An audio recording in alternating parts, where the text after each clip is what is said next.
El Principito, por Antoine de Saint. A Leon Wirth. Pido perdón a los niños por haber dedicado este libro a una persona grande. Tengo una seria excusa. Esta persona grande es el mejor amigo que tengo en el mundo. Tengo otra excusa. Esta persona grande puede comprender todo, hasta los libros para niños. Tengo una tercera excusa. Esta persona grande vive en Francia, donde tiene hambre y frío. Tiene verdadera necesidad de consuelo. Si todas estas excusas no fueran suficientes, quiero dedicar este libro al niño que esta persona grande fue en otro tiempo. Todas las personas grandes han sido niños antes, pero pocas lo recuerdan. Corrijo pues mi dedicatoria a Leon Wirth cuando era niño. Capítulo 1. Cuando yo tenía 6 años, vi una vez una lámina magnífica en el libro sobre el bosque virgen que se llamaba Historias vividas. Representaba una serpiente boa que se tragaba a una fiera. El libro decía: las serpientes boas tragan sus presas enteras sin masticarlas, luego no pueden moverse y duermen durante los 6 meses de la digestión. Reflexioné mucho entonces sobre las aventuras de la selva y a mi vez logré trazar con lápiz de color mi primer dibujo.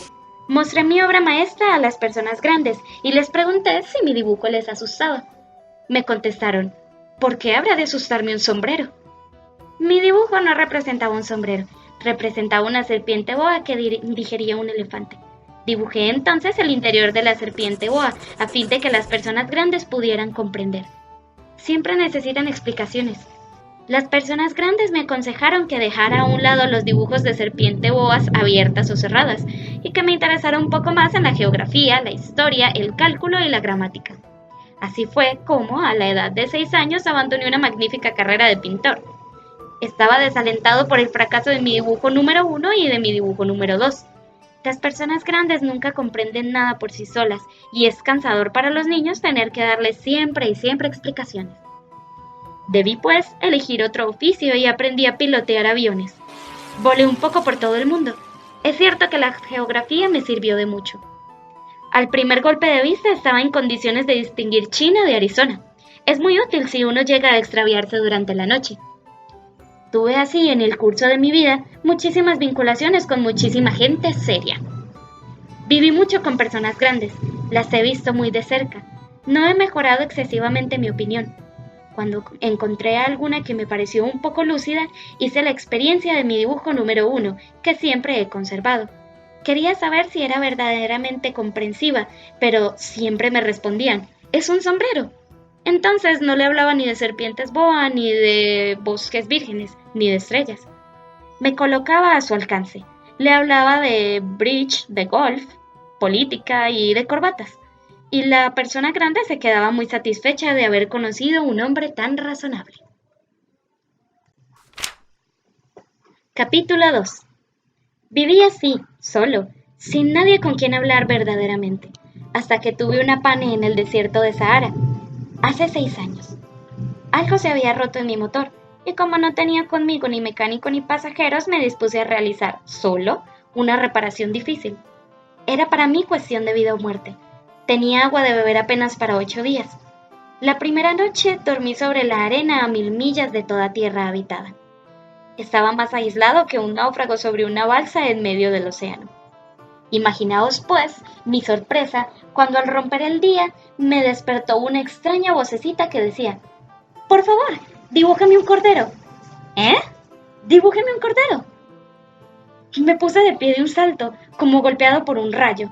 Me froté los ojos, miré bien y vi a un hombrecito enteramente extraordinario que me examinaba gravemente. He aquí el mejor retrato que más tarde logré hacer de él. Pero seguramente mi dibujo es mucho menos encantador que el modelo. No es por mi culpa. Las personas grandes me desalentaron de mi carrera de pintor cuando tenía 6 años y solo había aprendido a dibujar las boas cerradas y las boas abiertas. Miré pues la aparición con los ojos absortos por el asombro. No olvidéis que me encontraba a 1000 millas de toda región habitada.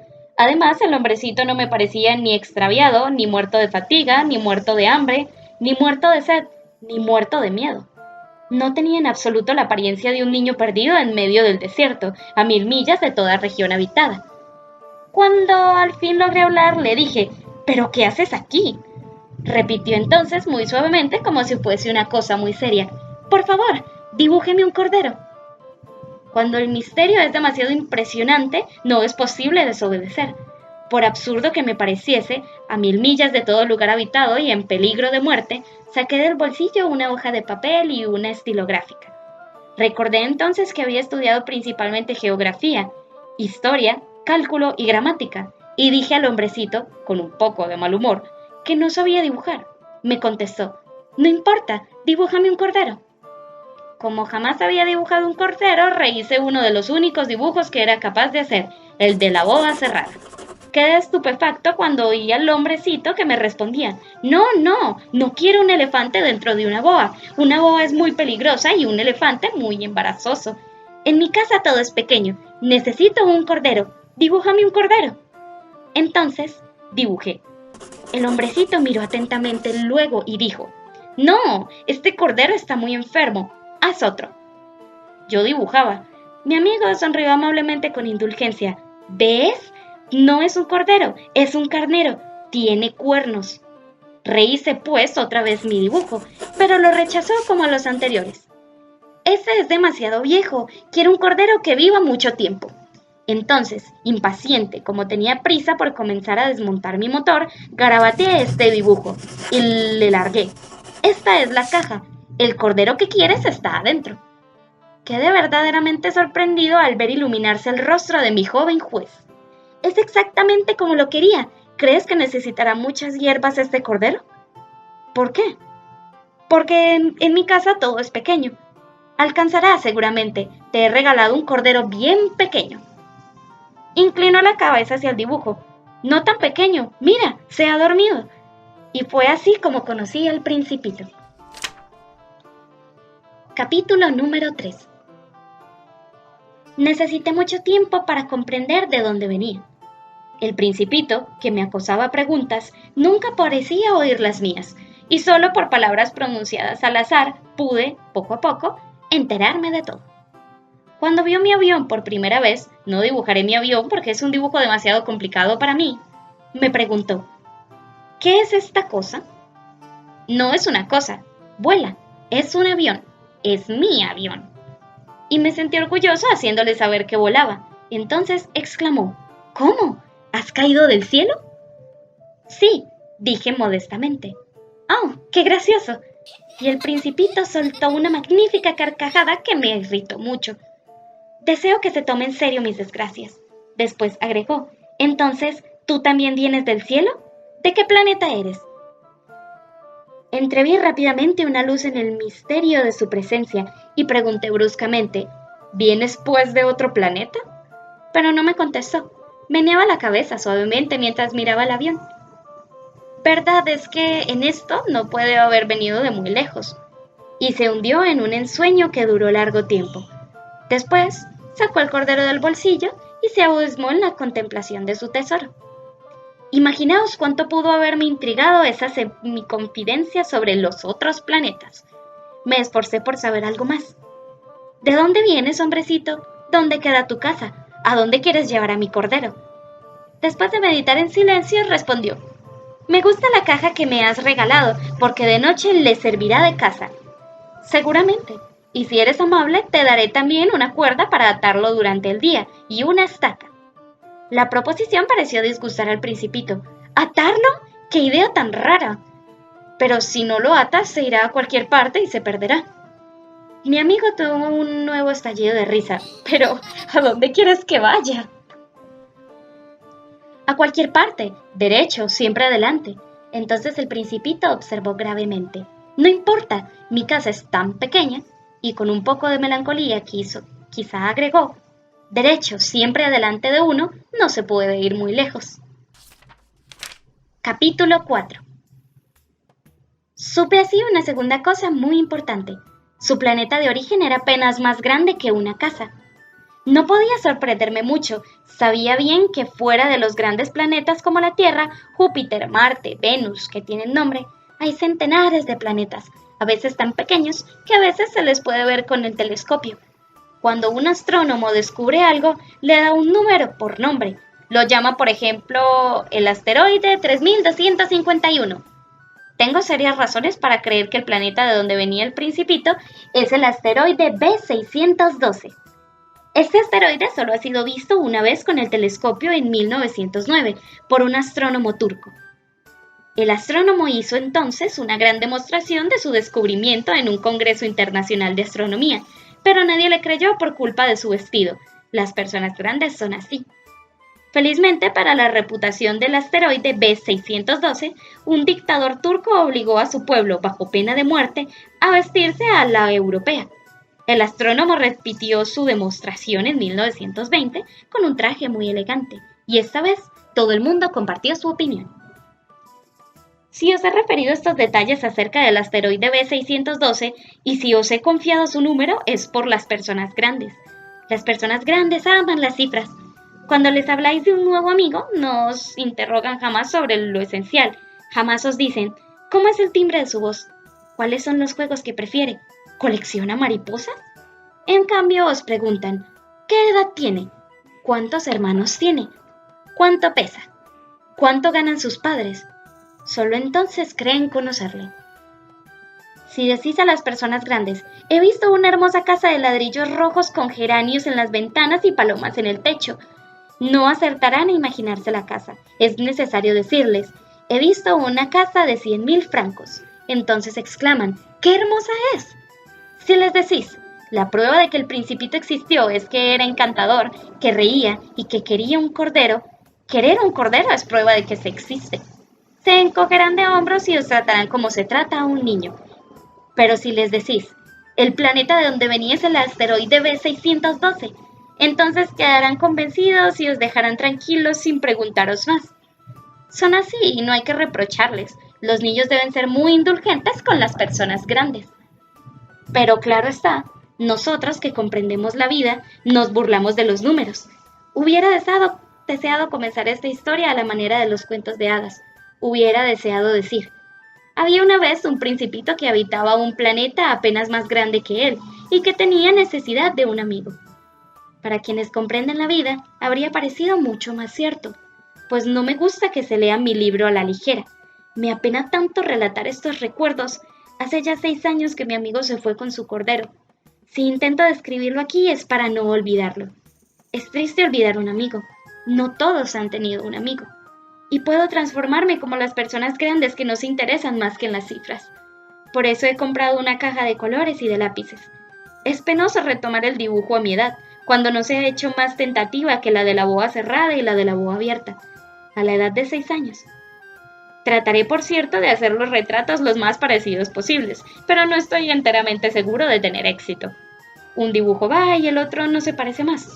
Me equivoco también un poco en la talla. Aquí el Principito es demasiado alto, allá es demasiado pequeño. Vaciló también acerca del color de su vestido.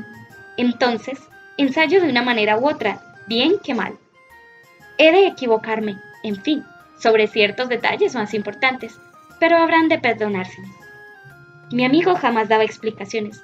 Quizás me creía semejante a él, pero yo, desgraciadamente, no sé ver corderos a través de las cajas. Soy quizás un poco como las personas grandes. Debo de haber envejecido. Capítulo 5. Cada día sabía algo nuevo sobre el planeta, sobre la partida, sobre el viaje. Venían lentamente, al azar de las reflexiones. Al tercer día me enteré del drama de los baobabs. Fue aún gracias al cordero, pues el Principito me interrogó bruscamente como asaltado por una grave duda. ¿Es verdad? ¿No es cierto que a los corderos les gusta comer arbustos? Sí, es verdad. ¡Ah! ¡Qué contento estoy! No comprendí por qué era tan importante que los corderos comiesen arbustos, pero el Principito agregó, ¿de manera que comen también baobabs? Hice notar al Principito que los baobabs no son arbustos, sino árboles grandes como iglesias, y que aun si llevaran con él toda una tropa de elefantes, la tropa no acabaría con un solo baobab.